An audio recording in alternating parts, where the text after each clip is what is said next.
तो गाइस हमारे paid Telegram channel पर चुनाव सील का पूरा नॉवेल एक्सप्लेन हो चुका है। उस पर 1 मंथ सब्सक्रिप्शन केवल 79 रुपीज में ही मिल रहा है, जो 85% ऑफ है और यह ऑफर केवल कल तक ही वैलिड है। जिसको भी ये बाई करना है आपको लिंक डिस्क्रिप्शन बॉक्स और कमेंट बॉक्स में मिल जाएगा। उस पर सिंपली क्लिक करिए, फोन नंबर से लॉगिन करके बाई कर लीजिए। तो चलिए एपिसोड की स्टार्टिंग करते हैं। तो एपिसोड की स्टार्टिंग में दिखाया जाता है कि जो एल्डर यांग होंगी होते हैं वो लॉन्ग हाउचन से कहते हैं, लॉन्ग हाउचन तुम जानते हो आखिर मैं सील डिवाइन थ्रोन क्यों नहीं पा चुका?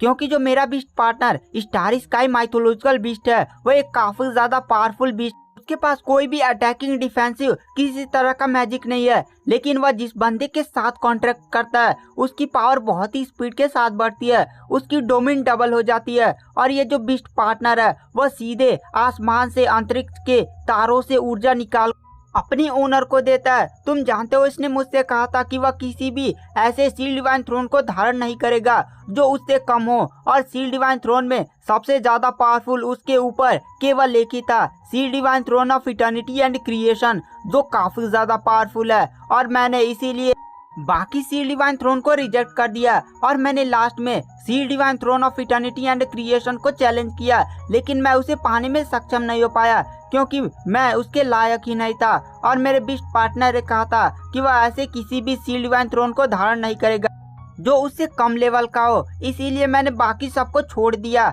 और मैं वहां से चला गया।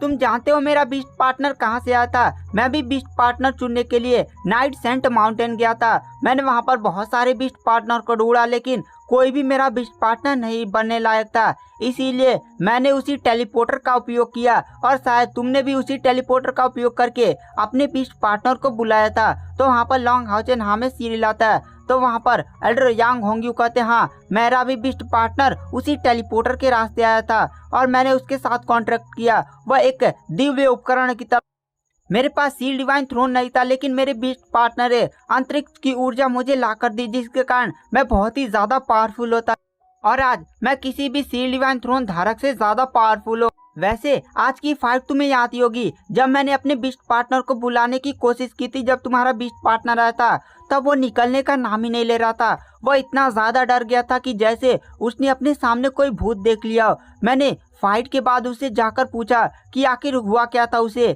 आखिर वह मेरे बुलाने पर आया क्यों नहीं। वो अभी भी बहुत ही ज्यादा डर रहा था, तो मैंने उसे थोड़ा सा शांत किया और उससे पूछा, और उसने मुझे डरते डरते थोड़ा बताया कि तुम्हारा जो बीस्ट पार्टनर हायू है वो पहला डेमन गॉड है जो इस संसार में प्रकट हुआ था। हाउचन इस बात को सुनकर काफी ज्यादा शौक था। मैंने उससे और भी इसके बारे में जानने की कोशिश की, लेकिन उसने मुझे कुछ भी नहीं बताया। वो अभी भी बहुत ही ज्यादा डर रहा था।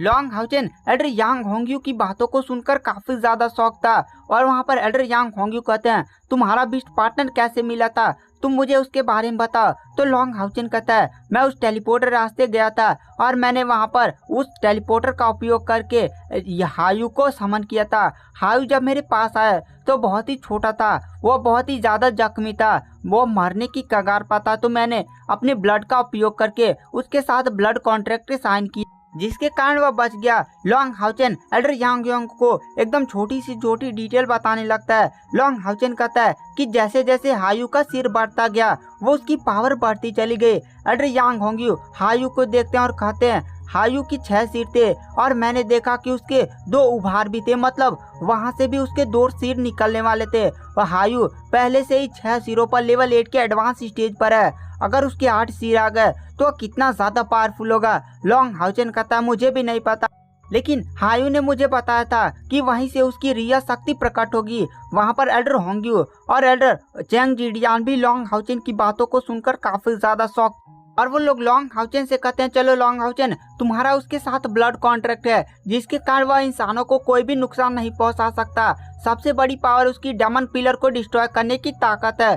तो वहाँ पर लॉन्ग हाउचन कहता है। उसके बाद हमें दिखाया जाता है लॉन्ग हाउचन सोच रहा था कि वह हायू के 8वें सिर को इवॉल्व कराने में कैसे मदद करेगा, क्योंकि हायू ने लॉन्ग हाउचन को बताया था कि जब उसका 7वां और 8वां सिर इवॉल्व होगा तो उसके दुनिया के सबसे खतरनाक प्राणी उसे रोकने की कोशिश करेंगे और उस समय उनकी पावर बहुत ही भयानक होगी। लॉन्ग हाउचन से वो कहता है कि सारे प्राणी तुम सोच भी नहीं सकते इतना भयानक मंजर होने वाला है। और वहाँ पर लॉन्ग हाउचन हायू की बातों को सुनकर पहले ही काफी ज्यादा थोड़ा सा डर गया था, लेकिन लॉन्ग हाउचन ने डिसाइड करता है कि वह हायू के 7वें और 8वें सिर के इवोल्यूशन में मदद करेगा। लॉन्ग हाउचन ने डिसाइड किया था कि हायू के 7वें और 8वें सिर के इवोल्यूशन के लिए उसके दुनिया में जाने से पहले लॉन्ग हाउचन जाकर पहले सील डिवाइन थ्रोन को प्राप्त करेगा। सील डिवाइन थ्रोन को प्राप्त करने के बाद वह हायू के 7वें और 8वें सिर को इवोल्यूशन में मदद करने के लिए वह उसकी दुनिया में जाएगा। उसके बाद वहाँ पर जो एल्डर यांग होंगी होते वो लॉन्ग हाउचन से कहते हैं, लॉन्ग हाउचन इन बातों को छोड़ कल की 6 मंदिरों की महान टूर्नामेंट पर ध्यान दो। वैसे तुम जानते हो कि seal divine throne of eternity and creation के लिए कौन सा टेस्ट रखा गया? तो वहाँ पर लॉन्ग हाउचन कहता है नहीं। तो वहाँ पर एल्डर होंग्यू कहते हैं चलो मैं बता देता हूँ। एल्डर होंग्यू लॉन्ग हाउचन को ले जाकर seal divine throne of eternity and creation में कौन कौन सा टेस्ट होता है सारी चीजों को एकदम डिटेल में एक्सप्लेन कर देते हैं। उसके बाद जो लॉन्ग हाउचन होता है वह चला जाता है अपने दोस्तों के साथ अपने होटल में और वहाँ पर वह जाकर सो जाता है। उसके बाद हमें सीन शिफ्ट किया जाता है कल सुबह की तरफ। कल सुबह तक पूरा अरीना एकदम बनकर तैयार हो गया था और उस पर जो सुरक्षा शील्ड लगाई गई थी वो और भी ज्यादा मजबूत कर दी गई थी, जिसके कारण कल वाली घटना फिर से ना हो सके। उसके बाद हमें दिखाया जाता है लॉन्ग हाउचन और उसकी टीम अरीना में एंटर करते हैं। पूरे लोगों की नजर लॉन्ग हाउचन और उसकी टीम पर ही थी और वहाँ पर सारे लोग एल्डर यांग होंग्यू को भी देख रहे थे। पहले कोई भी नहीं जानता था कि एल्डर यांग होंग्यू कौन है, बस बड़े बड़े अधिकारी या बहुत ही पावरफुल लोग ही एल्डर यांग होंग्यू के बारे में जानते थे। लेकिन कल के बाद सारे लोग एल्डर यांग होंग्यू को भी जान चुके थे और इस कॉन्टेस्ट में अब केवल 24 कैंडिडेट ही बचे हुए थे, जिसमें से लॉन्ग हाउचन की टीम में लगभग 7 लोग बचे हुए थे। नाइट टेम्पल में 5 लोग, मेज टेम्पल में 6 लोग, स्पिरिचुअल टेम्पल में 3 लोग, असैसिन टेम्पल में 2 लोग और वॉरियर टेम्पल में केवल 1 ही लोग बचे हुए थे। सबसे ज्यादा टीम के लोग इस समय ब्राइट ग्लिमर ऑफ होप यानी लॉन्ग हाउचन की टीम में थे, वो लोग 7 लोग थे। उसके बाद हमें सभी टेम्पल के स्कोर को दिखाया जाता है। फर्स्ट प्लेस पर था नाइट टेम्पल जिसका था 65, सेकंड पर था मेज टेम्पल 56 स्कोर के साथ और थर्ड पर था लॉन्ग हाउचन की team bright glimmer of hope 55 अंक लेकर। फोर्थ रैंक पर था स्पिरिचुअल टेम्पल 45 रैंक लेकर।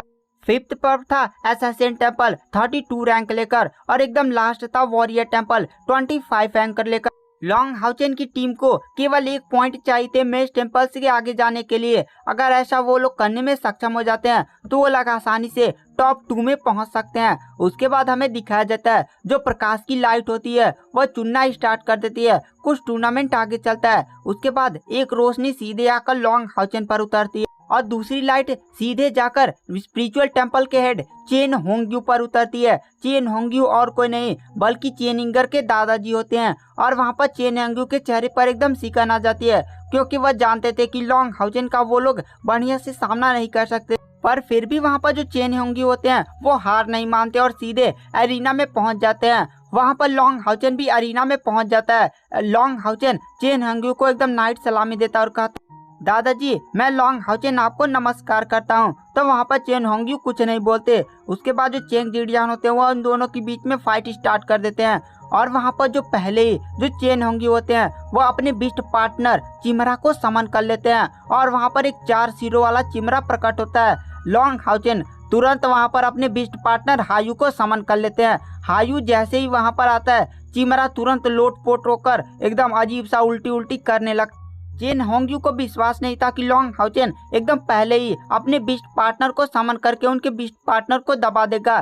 चेन होंग्यू तुरंत अपने बिस्ट पार्टनर को अंदर रख लेते हैं और वहाँ पर चेन होंग्यू तुरंत बिस्ट गॉड डोमेन को एक्टिवेट कर लेते हैं। चेन होंग्यू सोचते हैं कि इस बार चेन इंगर नहीं है जो उनके बिस्ट गॉड एम्परर डोमेन को दबा सके। अब लॉन्ग हाउचन से वो शायद थोड़ा सा लड़ सकते हैं। और गाइस आगे क्या होगा ये सब जानने के लिए आपको नेक्स्ट एपिसोड का वेट करना पड़ेगा। Thank you, bye bye.